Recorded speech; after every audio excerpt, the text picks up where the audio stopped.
Hello friends, welcome back to Study Mania. इस video में हम लोग एडिटोरियल करंट अफेयर्स के चैप्टर नंबर 8 जो है 2024-25 में हुए प्रमुख निधन को डिस्कस करेंगे। फिर उसके बाद हम लोग प्रधानमंत्री नरेंद्र मोदी को प्राप्त विभिन्न देशों के सर्वोच्च राजकीय सम्मान के बारे में डिस्कस करेंगे। उसके बाद हमारा अगला टॉपिक होगा प्रधानमंत्री और राष्ट्रपति की विदेश यात्रा है। इसको भी हम लोग इसी वीडियो में डिस्कस करने वाले हैं। साथ ही हम लोग आगे देखेंगे कि 2024 में राज्यों के विधानसभा चुनावी नतीजे और 2024-25 में आए तूफान और चक्रवात के नाम, यह भी हम लोग इसी टॉपिक में देखेंगे।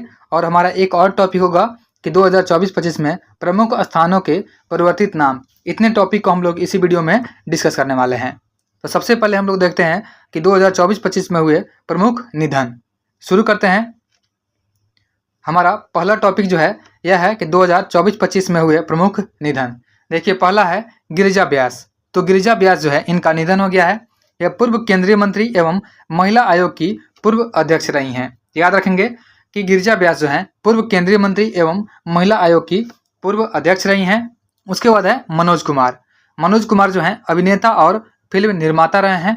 भारत कुमार की उपाधि जो है इनको दी गई थी और जन्म 14 जुलाई 1937 को हुआ था। 2015 में दादा साहेब फाल्के पुरस्कार इनको प्राप्त हुआ है। अगले हैं सलीम अख्तर। तो सलीम अख्तर जो है आकाशवाणी समाचार सेवा के उर्दू समाचार वाचक रहे हैं। अगले हैं एम.आर. श्रीनिवासन। एम.आर. श्रीनिवासन जो है परमाणु ऊर्जा के पूर्व अध्यक्ष रहे हैं। अगले हैं कुमुदनी लखिया। देखिए, जो कुमुदनी लखिया हैं यह प्रसिद्ध कथक नृत्यांगना रही हैं। पद्मश्री, पद्म भूषण और पद्म विभूषण 2025 से इन्हें सम्मानित भी किया गया है। तो इम्पोर्टेंट हो जाएगा, आपको याद रखना पड़ेगा कुमुदनी लखिया।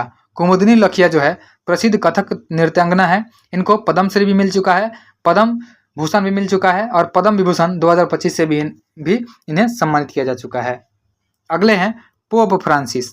तो पोप फ्रांसिस जो है रोमन कैथोलिक संप्रदाय के शीर्ष धर्मगुरु हैं। इनका मूल नाम है जॉर्ज मैरियो बर्गोगलियो। नेक्स्ट है, अगला निधन हुआ है उस्ताद गुलाम नबी शाह का।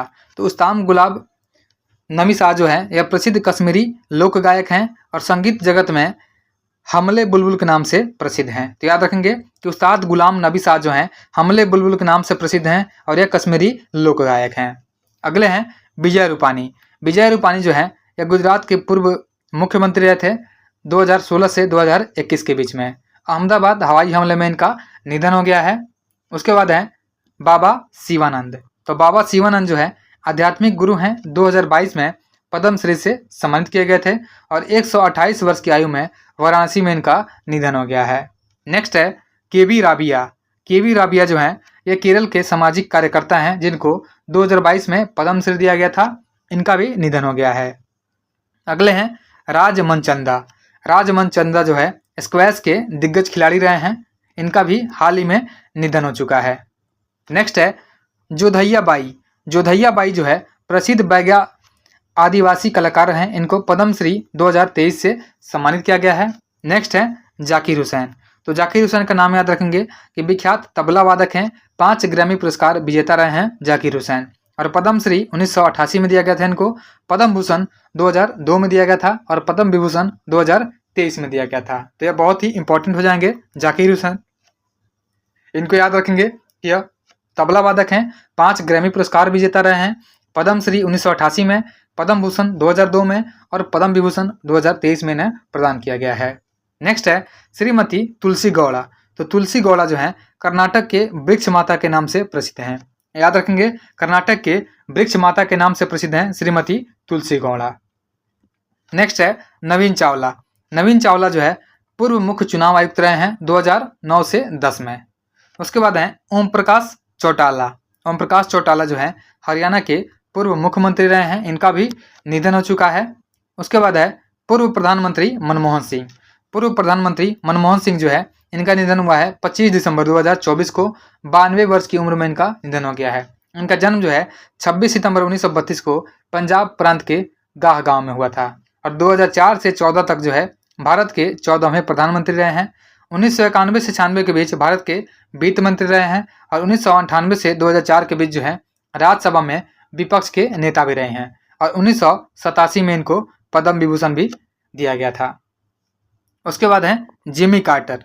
जिमी कार्टर अमेरिका के 39वें राष्ट्रपति रहे हैं और ये 1977 से 1981 के बीच राष्ट्रपति रहे थे। इन्हें 2002 में शांति का नोबेल पुरस्कार प्रदान किया गया है। तो याद रखेंगे कि जिमी कार्टर को जो है 2002 में शांति का नोबेल पुरस्कार दिया गया था और ये अमेरिका के 39वें राष्ट्रपति हैं।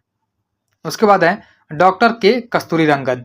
डॉक्टर के कस्तूरीरंगन जो है प्रसिद्ध भारतीय अंतरिक्ष वैज्ञानिक है। ये इसरो के अध्यक्ष रहे हैं, 2003 तक रहे हैं। 1995 से 2003 तक इसरो के अध्यक्छ रहे हैं और योजना आयोग के पूर्व सदस्य भी रहे हैं 2009 से लेकर के 2014 तक।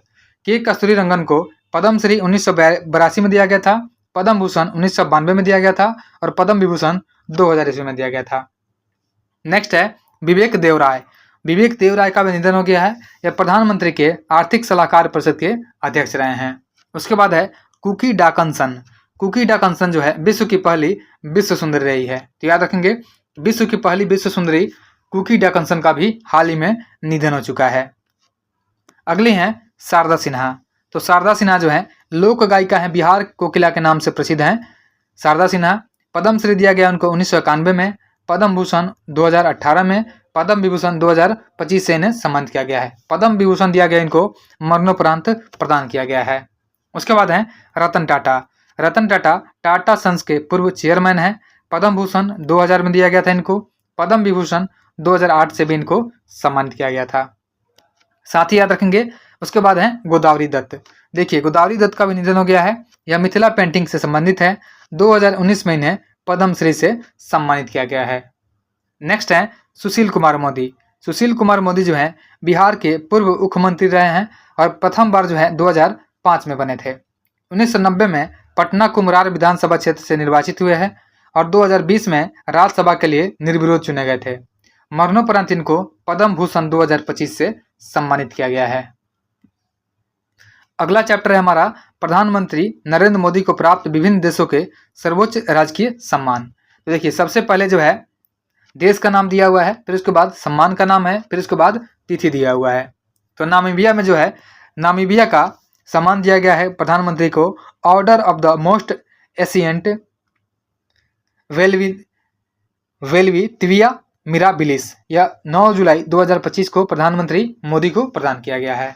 उसके बाद ब्राजील के द्वारा जो है प्रधानमंत्री मोदी को grand colour of the national order of the southern cross दिया गया है, 8 जुलाई 2025 को दिया गया है। उसके बाद त्रिनिदाद और टोबैगो के द्वारा जो है प्रधानमंत्री मोदी को order of the Republic of Trinidad और टोबैगो 4 जुलाई 2025 को प्रदान किया गया है।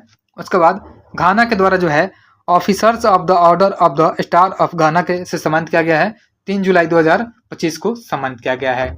वहीं साइप्रस के द्वारा प्रधानमंत्री मोदी को grand cross of the order of Makarios 3 16 जून 2025 को प्रदान किया गया है। साथ ही याद रखेंगे श्रीलंका के द्वारा प्रधानमंत्री मोदी को मित्र विभूषण से अप्रैल 2025 में सम्मानित किया गया है। तो इंपॉर्टेंट हो जाता है श्रीलंका कि मित्र विभूषण दिया गया है अप्रैल 2025 में। उसके बाद मॉरिशस का जो है order of the star and की ऑफ द इंडियन ओशन, इससे सम्मानित किया गया है मॉरिशस के द्वारा प्रधानमंत्री मोदी को मार्च 2025 में। उसके बाद कुवैत ने सम्मानित किया है द ऑर्डर ऑफ मुबारक अल कबीर से दिसंबर 2024 में। उसके बाद गुयाना के द्वारा जो है the order of excellence of Guyana से नवंबर 2024 में सम्मानित किया गया है। बारबाडोसा के द्वारा जो है honorary order of the freedom of Barbados से 5 मार्च 2025 को प्रधानमंत्री मोदी को सम्मानित किया गया है। अगला है डोमिनिका रिपब्लिक। डोमिनिका रिपब्लिक के द्वारा जो है डोमिनिका अवार्ड ऑफ ऑनर जो है नवंबर 2024 में दिया गया है। नाइजीरिया के द्वारा grand commander of the order of the Niger नवंबर 2024 में प्रदान किया गया है। रूस के द्वारा order of Saint Andrew apostle the apostle, इसकी घोषणा 2019 में की गई थी, लेकिन जुलाई 2024 में प्रधानमंत्री मोदी को रूस के द्वारा प्रदान किया गया है। अगला अवार्ड है ग्रीस के द्वारा grand cross of the order of honour 2023 में प्रधानमंत्री मोदी को प्रदान किया गया है। अगला है फ्रांस। फ्रांस के द्वारा grand cross of the legion of the honour 2023 में प्रदान किया गया है। मिस्र के द्वारा ऑर्डर ऑफ द नाइल दिया गया है मिस्र के द्वारा 2023 में। उसके बाद पापुआ न्यू गिनी के द्वारा grand companion of the order of लोगोहू 2023 प्रदान किया गया है। फिजी के द्वारा कैंपेनियन ऑर्डर ऑफ फिजी 2023 प्रदान किया गया है, और पलाऊ गणराज्य के द्वारा एबाकल award by the Republic of Palau 2023 से प्रदान किया गया, सम्मानित किया गया है। उसके बाद है भूटान। भूटान के द्वारा प्रधानमंत्री मोदी को order of the Druk Gyalpo 2021 दिया गया है। अमेरिका के द्वारा लीजन ऑफ मेरिट 2020 दिया गया है। बहरीन के द्वारा king Hamad order of the renaissance 2019 प्रदान किया गया है। मालदीव के द्वारा रूल ऑफ निशान इजुद्दीन 2019 से सम्मानित किया गया है। संयुक्त अरब अमीरात के द्वारा ऑर्डर ऑफ जायद 2019 से सम्मानित किया गया है। साथ ही देखेंगे रूस के द्वारा प्रधानमंत्री मोदी को order of saint Andrews the apostle 2019 दिया गया था। फिलिस्तीन के द्वारा स्टेट ऑफ फिलिस्तीन का ग्रैंड कॉलर अवार्ड 2018 दिया गया था। अफगानिस्तान के द्वारा ग्रैंड कॉलर ऑफ द, यहाँ पे आगे नहीं लिखा हुआ है, ठीक है, तो यह 2016 में दिया गया था अफगानिस्तान के द्वारा। उसके बाद सऊदी अरब के द्वारा order of the King Abdul Aziz 2016 प्रदान किया गया था, यह प्रधानमंत्री मोदी को दिया गया था। अगला टॉपिक है हमारा कि प्रधानमंत्री राष्ट्रपति की विदेशी यात्रा है। देखिए सबसे पहले हम लोग देखेंगे प्रधानमंत्री नरेंद्र मोदी की विदेशी यात्रा।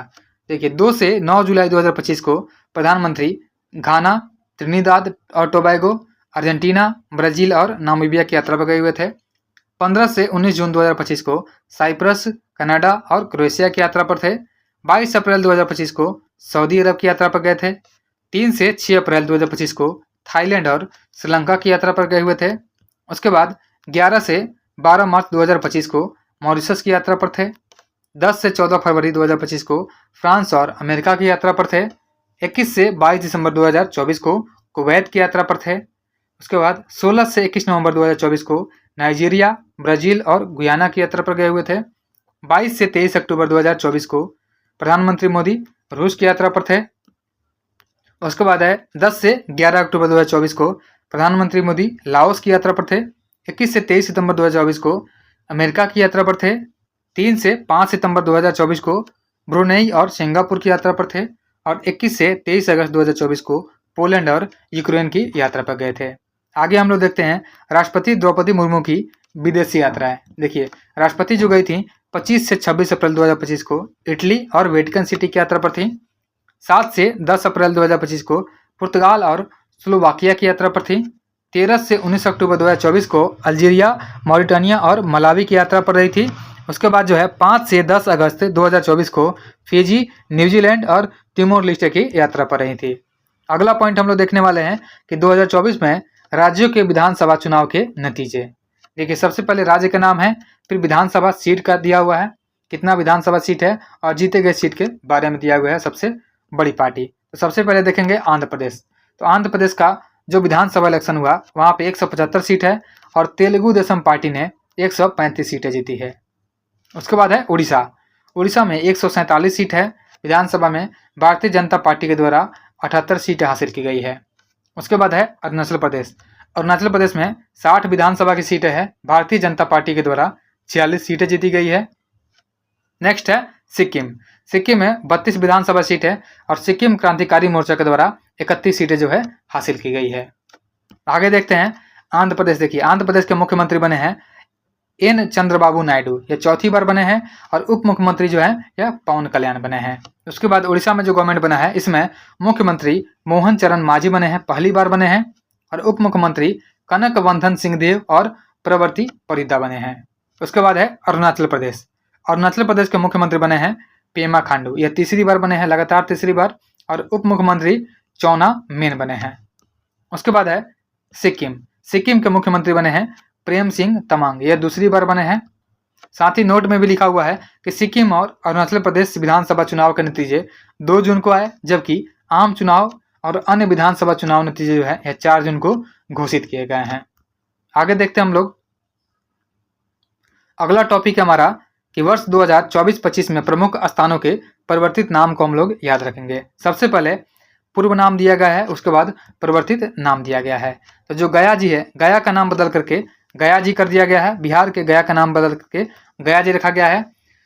सिलक्यारा टनल जो है इसका नाम बाबा बौखनाग सुरंग है, जो कि उत्तराखंड में है। तो याद रखेंगे सिलक्यारा टनल उत्तराखंड का नाम चेंज करके बाबा बौखनाग सुरंग रखा गया है। उसके बाद है Bengaluru city university. Bengaluru city university का नाम चेंज करके डॉक्टर मनमोहन सिंह यूनिवर्सिटी रखा गया है। उसके बाद फोर्ट विलियम कोलकाता का नाम चेंज करके यह किया गया है विजय दुर्ग। अगला है कर्नेक ब्रिज। कर्नेक ब्रिज का नाम चेंज करके सिंदूर ब्रिज किया गया है। उसके बाद है राष्ट्रीय लोक सहयोग और बाल विकास संस्थान। तो राष्ट्रीय लोक सहयोग और बाल विकास संस्थान जो है इसका नाम चेंज करके सावित्रीबाई फुले राष्ट्रीय महिला और बाल विकास संस्थान किया गया है। उसके बाद है मैक्सिको की खाड़ी। मैक्सिको की खाड़ी का नाम चेंज करके अमेरिका की खाड़ी कर दिया गया है। उसके बाद है पोर्ट ब्लेयर। पोर्ट ब्लेयर का नाम चेंज करके श्री विजयपुरम कर दिया गया है। नेक्स्ट है पुणे हवाई अड्डे। पुणे हवाई अड्डा का नाम चेंज करके संत तुकाराम महाराज हवाई अड्डा किया गया है। उसके बाद है लद्दाख के काकसर पुल। तो लद्दाख के काकसर पुल का नाम चेंज करके कैप्टन अमित भारद्वाज सेतु रखा गया है। साथ ही देखेंगे दिल्ली के सराय काले खान चौक जो है इसका नाम चेंज करके बिरसा मुंडा चौक रखा गया है। याद रखेंगे कि दिल्ली के सराय काले खान चौक का नाम चेंज करके बिरसा मुंडा चौक रखा गया है। दरबार हॉल का नाम चेंज करके गणतंत्र मंडप रखा गया है। अशोक हॉल का नाम चेंज करके अशोक मंडप रखा गया है। उसके बाद देखेंगे जोशीमठ। जोशीमठ का नाम चेंज करके ज्योतिर्मठ रखा गया है। उसके बाद है कोस्या कुटौली तहसील। तो कोस्या कुटौली तहसील का नाम चेंज करके कैंची धाम रखा गया है। उसके बाद है महाराष्ट्र में अहमदनगर। अहमदनगर का नाम चेंज करके यह किया गया है अहिल्यानगर। चिरंजीवी योजना जो है राजस्थान का, इसका नाम चेंज करके मुख्यमंत्री आयुष्मान आरोग्य योजना किया गया है। अयोध्या रेलवे स्टेशन का नाम चेंज करके अयोध्या धाम जंक्शन किया गया है। उसके बाद है झेलम स्टेडियम। झेलम स्टेडियम जो कि जम्मू कश्मीर में है, इसका नाम चेंज करके जनरल बिपिन रावत स्टेडियम किया गया है। आगे है फिरोजाबाद। फिरोजाबाद उत्तर प्रदेश में है, इसका नाम चेंज करके चंद्रनगर प्रस्तावित है। अभी यह प्रस्तावित है, पास नहीं हुआ है। उसके बाद है आयुष्मान भारत स्वास्थ्य केंद्र। आयुष्मान भारत स्वास्थ्य केंद्र का नाम चेंज करके आयुष्मान आरोग्य मंदिर रखा गया है। और पुराने संसद भवन का नाम चेंज करके संविधान सदन रखा गया है। देखिए अगला पॉइंट है हमारा, अगला चैप्टर 13 नंबर चैप्टर है कि वर्ष 2024-25 में आए तूफान और चक्रवात के बारे में पढ़ेंगे। यह किस महीने में आया था, प्रभावित क्षेत्र का नाम और इसका नामकरण किस देश के द्वारा किया गया था। सबसे पहले है शक्ति। शक्ति तूफान जो है मई 2025 में आया है। बंगाल की खाड़ी प्रभावित क्षेत्र है और भारत का पूर्वी तट। और शक्ति का नामकरण यह श्रीलंका के द्वारा किया गया है। उसके बाद है अल्फ्रेड। अल्फ्रेड जो है यह मार्च 2025 में आया था। ऑस्ट्रेलिया के दक्षिणी पूर्वी तट पर आया था और इसका नामकरण ऑस्ट्रेलिया के द्वारा किया गया है। उसके बाद है जूड। जूड का जो है नामकरण मॉरिशस के द्वारा किया गया है। यह मार्च 2025 में आया था। मेडागास्कर और मोजाम्बिक जो है इसके प्रभावित क्षेत्र आए हैं। उसके बाद है डिक्लेडी। डिक्लेडी जनवरी 2025 में आया है। दक्षिण पश्चिम हिंद महासागर में आया हुआ था। अगला है चीडो।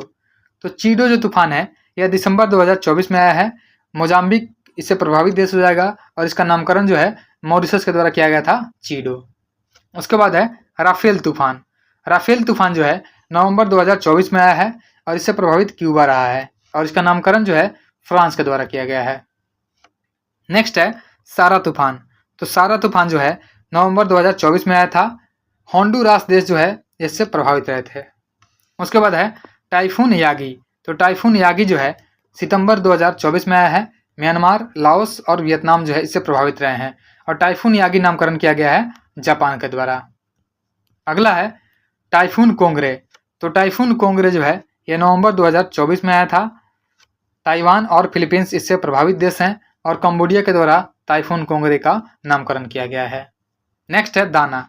देखिए दाना तूफान जो है अक्टूबर 2024 में आया था। उड़ीसा और पश्चिम बंगाल इससे प्रभावित रहे थे और कतर के द्वारा दाना का नामकरण किया गया है। उसके बाद है टाइफून क्रेथॉन। तो टाइफून क्रेथॉन जो है सितंबर 2024 में आया है। ताइवान और फिलीपींस इससे प्रभावित रहे हैं और जापान के द्वारा इसका नामकरण किया गया है। उसके बाद है असना। असना जो है अगस्त 2024 में आया था। असना कच्छ क्षेत्र और सौराष्ट्र इससे प्रभावित रहे हैं और पाकिस्तान के द्वारा असना का नामकरण किया गया है।